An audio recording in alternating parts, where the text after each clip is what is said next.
नायक और खलनायक, विद्वान और महारथी, कला के ऐसे सितारे जो अब भी आसमान में चमकते हैं, और ऐसी हस्तियां जो इतिहास में अमर है। उजले व्यक्तित्व के धनी भी और स्याह पहलुओं के लोग भी। ये वो लोग जो मशहूर हैं। ये है नामी गिरामी।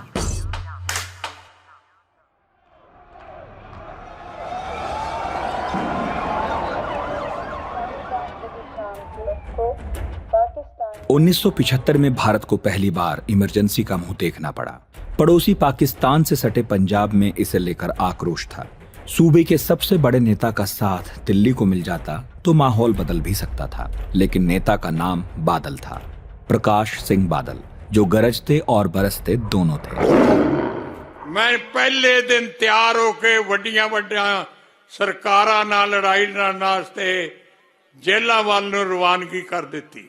इस तो भी ज्यादा दूजा पॉइंट सी कि इस इलाके दे लोकां ने 50-60 साल मेरा साथ दिता है। 4 साल पहले पंजाब के मुख्यमंत्री रहे बादल फिलहाल विपक्ष में थे। उनके साथ वही हुआ जो इंदिरा की लाइन पर ना चलने वाले बाकी विपक्षियों के साथ हुआ। तिहाड़ की एक काल कोठरी 19 महीनों तक उनका ठिकाना बन गई। इस बीच ना वो डिगे ना बदले, उल्टा पंजाब में प्रतिरोध का सबसे बड़ा चेहरा बन गए। नमस्कार, आप सुन रहे हैं नामी गिरामी, ये आज तक रेडियो है और मैं हूं नितिन ठाकुर। और आज कहानी पंजाब की राजनीति के दिग्गज नेता प्रकाश सिंह बादल की।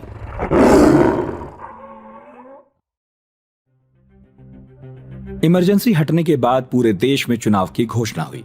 अकाली दल जोर शोर से कांग्रेस के खिलाफ कैंपेनिंग कर रहा था। संजय गांधी का एजेंडा पंजाब में लागू करने के चलते कांग्रेसी सीएम ज्ञानी जैल सिंह के खिलाफ बहुत असंतोष था। जत्थे के जत्थे सड़कों पर उतर आए थे। नतीजा ये हुआ कि बादल ने कांग्रेस को पंजाब से उखाड़ फेंका। लेकिन ये कहानी इमरजेंसी से और भी पहले की है।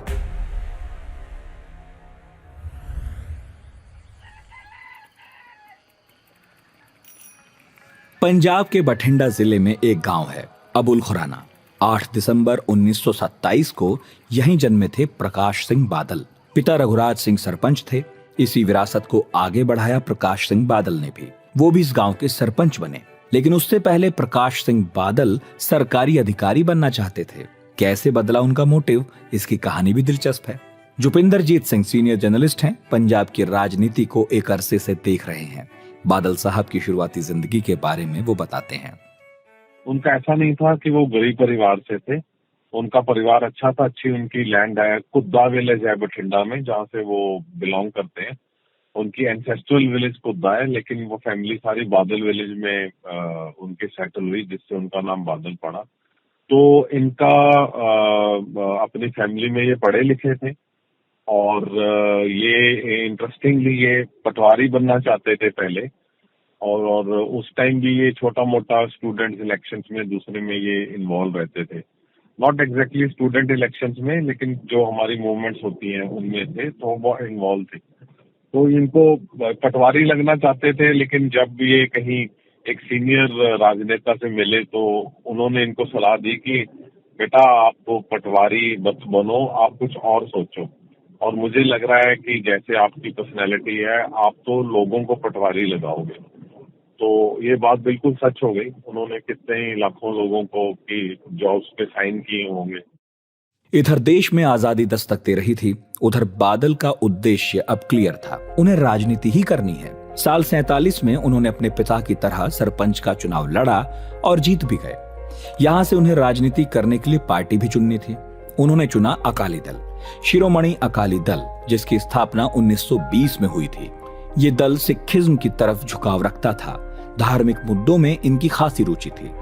बादल अकाली दल के ब्लॉक अध्यक्ष बन गए। ये बादल की राजनीतिक कुशलता थी कि महज 10 सालों में वो इतने लोकप्रिय हुए कि कम से कम उनके इलाके में उन्हें अनदेखा करना सियासी तौर पर मुश्किल था। साल 1957 पंजाब में विधानसभा चुनाव हुए। उस समय तक अकाली दल चुनावी राजनीति में सक्रिय नहीं था, लेकिन अकाली दल के नेताओं को टिकट मिलना आसान था। कांग्रेस ने कई अकालियों को टिकट दिए, इनमें बादल भी थे। बादल चुनाव जीते भी और पहली बार 30 साल की उम्र में विधायक बन गए। सीनियर जर्नलिस्ट के विक्रम राव याद करते हैं, म्यूनिसिपैलिटी से तो बढ़ के लोग बड़े हैं दिल्ली में भारत के शासन। जवाहरलाल नेहरू इलाहाबाद म्यूनिसिपैलिटी के अध्यक्ष थे, सरदार पटेल अहमदाबाद म्यूनिसिपैलिटी के अध्यक्ष थे, तो ये सब लाल बहादुर शास्त्री वहाँ इलाहाबाद में ही म्यूनिसिपैलिटी में थे। तो म्यूनिसिपैलिटी से प्रधानमंत्री बनने की तो बात तो सुनने में आई है, इलाहाबाद अहमदाबाद वगैरह, लेकिन सरपंच जो गांव में बिल्कुल पिछड़े गांव का, छोटे से गांव का सरपंच, वो इतने बड़ी 5 बार पंजाब का मुख्यमंत्री हो, उसके बेटे और बहू भारत सरकार के मंत्री बने, ये कोई उदाहरण मिलता नहीं है। ये अनूठा उदाहरण है भारत के राजनीतिक इतिहास में कि एक सरपंच इतनी ऊंचाई पर पहुंच गया, इतनी बड़ी पार्टी के नेता बना और सरकार दिल्ली में बनाने बिगाड़ने में उसकी भूमिका रही। हालांकि कांग्रेस से उनका ये जुड़ाव 1 दशक से ज्यादा का नहीं रहा। साल 1967 में जब विधानसभा चुनाव हुए, कांग्रेस जरूर बड़ी पार्टी बनी, लेकिन सरकार बनी 8 पार्टियों के गठबंधन की। इसमें अकाली दल, जनसंघ, सोशलिस्ट पार्टी और सीपीआई समेत कई दल शामिल थे। पंजाब में पहली बार तब गैर कांग्रेसी सरकार थी, जिसमें अकाली दल, जनसंघ, सोशलिस्ट पार्टी और सीपीआई समेत कई दल शामिल थे। 69 में फिर से चुनाव हुए, फिर से कांग्रेस को मुंह की खानी पड़ी। इस बार बादल अकाली दल का झंडा लिए मैदान में थे। अकाली दल पंजाब का सबसे बड़ा दल बनकर उभरा और फिर से गठबंधन में सरकार बनाई। इस सरकार में पहली बार बादल मंत्री बने। मंत्री बनने के अगले ही साल बादल की किस्मत पलटने वाली थी, क्योंकि पंजाब एक नए इतिहास के लिखे जाने की तरफ बढ़ रहा था। 1970 में राज्यसभा की सीट के चुनाव थे। इसमें अकाली उम्मीदवार हार गए। पार्टी के अध्यक्ष संत फतेह सिंह इस हार से इतने नाराज हुए कि उन्होंने अकाली मुख्यमंत्री को पद से हटा दिया। नए मुख्यमंत्री बने 43 साल के प्रकाश सिंह बादल। ये सबसे युवा मुख्यमंत्री होने का उस वक्त का रिकॉर्ड था। हालांकि उनका एक कार्यकाल महज 1 साल का था, लेकिन इसके बाद वो राज्य की सियासत के बड़े नामों में शुमार हो गए। सीनियर जर्नलिस्ट विपिन पब्बी प्रकाश सिंह बादल के जीवन के इस दौर को उनके करियर का टर्निंग पॉइंट मानते हैं। हालांकि ये 75 साल से सक्रिय थे राजनीति में, लेकिन इनका जो मेन जो कंट्रीब्यूशन है या लाइमलाइट में ये आए हैं 80 के दशक में, लेट 70s में या 80s में, जब से अकाली मोर्चा का शुरुआत हुई है या उसके अंदर इन्होंने पार्टिसिपेशन की है, तो उस दौरान और उसके बाद जो है ये काफी लाइमलाइट में आए हैं। जबकि और भी अकाली लीडर्स थे, जैसे जगदेव सिंह तलवंडी थे, टोड़ा थे, और ये तीनों बादल, ये सारे टॉप लीडर्स में माने जाते थे। लेकिन अल्टीमेटली प्रकाश सिंह बादल ने अपना जो है एक अलग सा स्थान बनाया और वो 5 बारी चीफ मिनिस्टर भी रहे। 1975 में इलाहाबाद हाई कोर्ट से एक ऐतिहासिक फैसला आया, जो इंदिरा के साथ साथ बादल के राजनीतिक करियर को नई दिशा देने जा रहा था। इंदिरा को चुनाव के लिए अयोग्य घोषित किया गया। उन पर पद के बेजा इस्तेमाल का आरोप लगा। इस फैसले के बाद देश में इमरजेंसी लगी। इंदिरा देश भर से नेताओं का समर्थन चाहती थीं, ताकि वो अपने फैसले को जस्टिफाई कर सकें। प्रकाश सिंह बादल ने इसका खुलकर विरोध किया, जेल गए। उन्होंने कहा था इमरजेंसी गलत है। के विक्रम राव उस दौर को याद करते हैं। तो प्रकाश सिंह बादल का सबसे सुंदर जो मुझे तरीका लगा कि दिल्ली के गुरुद्वारों से 25-25 के जत्थे में इनके लोग निकलते थे। बोले सो निहाल, सत श्री अकाल नारा लगता था, और वहां से पैदल ये लोग चलते थे पुलिस थाने में सत्याग्रह करने। और उनके जब गिरफ्तार होते थे, गिरफ्तारी के पहले तो उनका नारा था, दम है कितना दमन में तेरे, देखा है और देखेंगे, इंदिरा गांधी की तानाशाही शासन को। और गिरफ्तारी के बाद वो कहते थे कि जगह है कितनी जेल में तेरे, देखा है और देखेंगे। ये 2 नारे इतने मधुर थे, इतने प्रभावी थे, इतने आकर्षक थे कि हम लोग को मोह हो लिया 2 नारों ने। तो मुझे तो लगता नहीं था कि कभी इंदिरा गांधी हटेगी और लोकतंत्र आएगा। हमको लगता था कि आजीवन हम लोग जेल में बंद रहेंगे। लेकिन प्रकाश सिंह बादल के साथियों के ये आशावादी नारे से एक माहौल बनता था तिहाड़ जेल के अंदर। और फिर मुझे याद है वो रात 20 मार्च की, जब हम सब लोग तिहाड़ जेल में बंद थे, चुनाव परिणाम आ रहा था, और 20 मार्च 1977 की शाम को घोषणा हुई कि इंदिरा गांधी की पोलिंग एजेंट यशपाल कपूर ने रायबरेली में पुनर्मतगणना की मांग की है। भाई पुनर्गणना की मांग की है। इसके बाद चुनाव इंदिरा गांधी चुनाव हार गई। तो हारा वो उम्मीदवार ही कहता रिकाउंट किया जाए, न कि जीता हुआ। तो ये खबर फैलते ही 2 नंबर जहां अकाली लोग गिरफ्तार थे वहां नारे लगने शुरू हुए और वहीं से उस रात को ही तिहाड़ जेल में रात को ही 20 मार्च 1977 की दिवाली आ गई। 19 महीनों की जेल और फिर रिहाई। 77 में चुनावों का ऐलान हो गया। जनता पार्टी और अकाली दल के गठबंधन की जीत हुई। प्रकाश सिंह बादल एक बार फिर से मुख्यमंत्री की कुर्सी पर आसीन हुए। कभी जेल, कभी मुख्यमंत्री निवास। उनका ठिकाना जो भी हो, लेकिन बादल हर स्थिति को संभाव से ग्रहण करने के आदी थे। इंडिया टुडे मैगजीन में सीनियर एडिटर अनिलेश एस महाजन बादल से अपनी मुलाकातों को याद करते हैं। मैं तकरीबन 30 साल से उनको बड़ा रेगुलरली उनसे इंटरेक्ट करता आया हूँ और बात भी करी है और मिला भी हूँ और घंटों बातें भी करी हैं। मैंने आज तक उनको कभी गुस्से में नहीं देखा था और कभी भी देखा नहीं गुस्से में। और वो असहज से असहज चीज भी बड़े ही मिठास भरे और वार्मथ भरे जो शब्द हैं उनको यूज करके जो है वो कह देते थे। और मैंने उनको वो कई बार असेंबली में भी देखा है और मैंने कई बार उनको पर्सनल इंटरेक्शंस में भी देखा है कि जिस तरीके से ऑपोजिशन के जो तीखे हमले होते थे, कई बार उनके अपने साथियों के हमले होते थे, उसको भी मुस्कुराते हुए और सहज भाव से जो है वो कर देते थे। बादल 1977 से 1980 तक सत्ता में रहे। इसके बाद उन्हें एक लंबा इंतजार करना पड़ा 1997 तक। लेकिन इस बार उन्होंने पहली बार मुख्यमंत्री का कार्यकाल पूरा किया। फिर वो 2007 और 2012 में लगातार मुख्यमंत्री बने। पंजाब की सियासत में ये पहला मौका था जब किसी ने 5 बार मुख्यमंत्री पद की शपथ ली हो। मुख्यमंत्री और एक नेता के तौर पर पंजाब को बादल ने क्या दिया, जुपिंदर जीत सिंह कहते हैं। जो पंजाब टेररिज्म से निकला है उसमें उनका बहुत बड़ा हाथ है।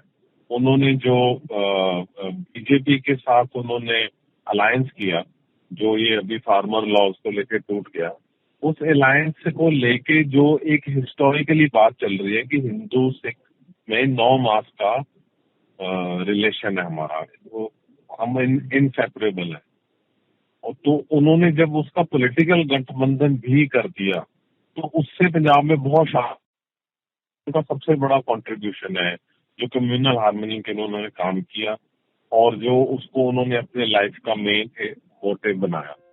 हालांकि बादल पर पंथ केंद्रित राजनीति के भी आरोप लगते हैं। कहा जाता है कि सत्ता में बने रहने के लिए उन्होंने बाकी मुद्दों को छोड़ दिया और धार्मिक मुद्दों को ज्यादा तवज्जो दी। हालांकि इस पर लोगों की राय अलग अलग है। जुपिंदर जीत सिंह कहते हैं, तो जब 90s में और 80s का जो दौर था उसमें अकाली दल के बहुत हिस्से थे। अकाली दल में बहुत बड़े बड़े लीडर थे, गुरचरण सिंह तोड़ा, जितेश सिंह तलवंडी, संत फतेह सिंह और उनसे पहले भी और थे, मास्टर तारा सिंह भी थे।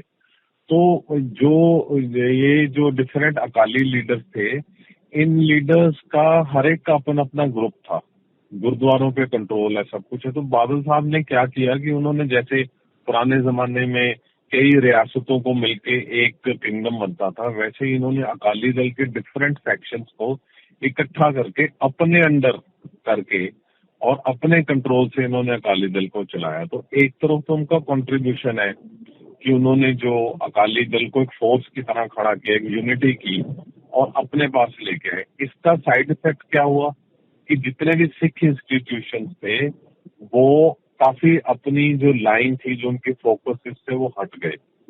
जो इंस्टीट्यूशंस की डैमेजिंग हो गई with over political control and everything, और उनको मिसयूज भी किया गया, सिख इंस्टीट्यूशंस को मिसयूज भी किया गया। 2017 के बाद बादल और अकाली दल ने सियासी तौर पर एक ढलान देखी। उनकी पार्टी सत्ता से बाहर हो गई। कई मुद्दों पर अकाली दल खुद भी घिरा। भ्रष्टाचार के आरोप से लेकर परिवारवाद तक बादल सवालों के घेरे में थे। बेटे सुखबीर सिंह बादल को लेकर वो पहले ही परिवारवाद के आरोपों में घिरे थे। यही मुसीबत और बढ़ गई जब सुखबीर पर करप्शन के आरोप लग गए। विपिन पब्बी, हाँ जी, एक्चुअली इनका 10 साल राज रहा यहाँ, 2007 से 17 तक रहा।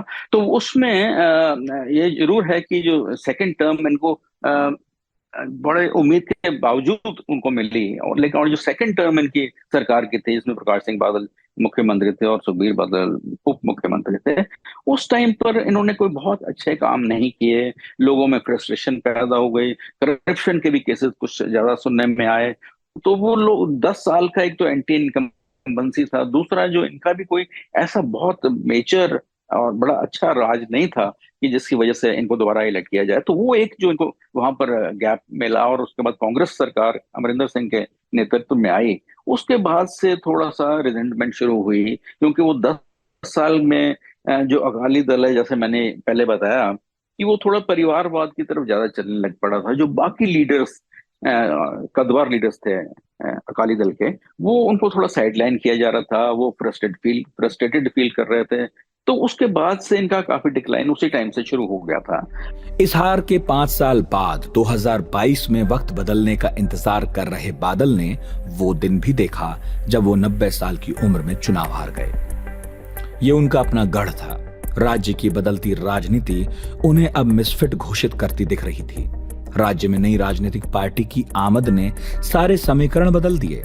यही बादल का आखिरी चुनाव भी था। भूपिंदरजीत सिंह। जो उनकी लाइफ की ट्रेजेडी है वो ये है कि उन्होंने पार्टी को खड़ा किया और फिर कंट्रोल किया, और उन्होंने और किसी को आगे नहीं आने दिया।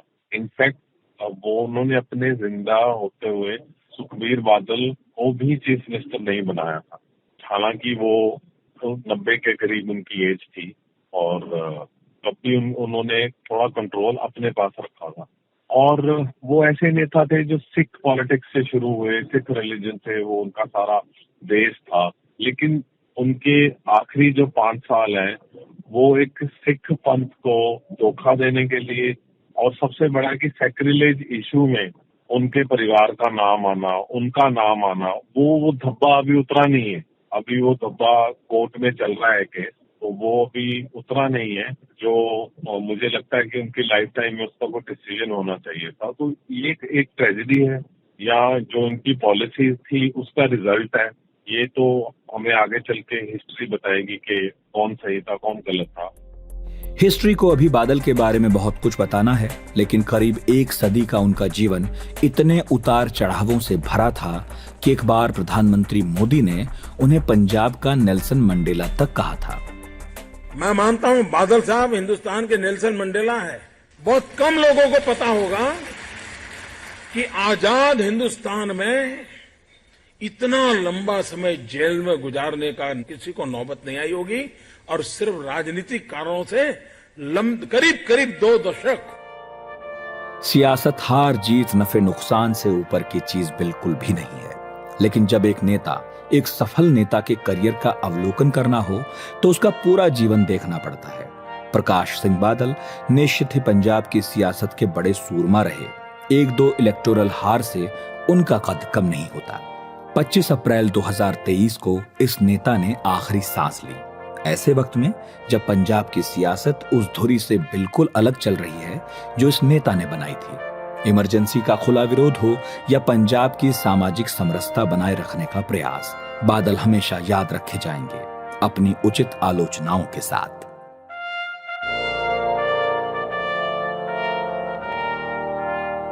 आज के नामी गिरामी में इतना ही। आपको हमारा एपिसोड कैसा लगा radio@aajtak.com पर जरूर लिखिएगा।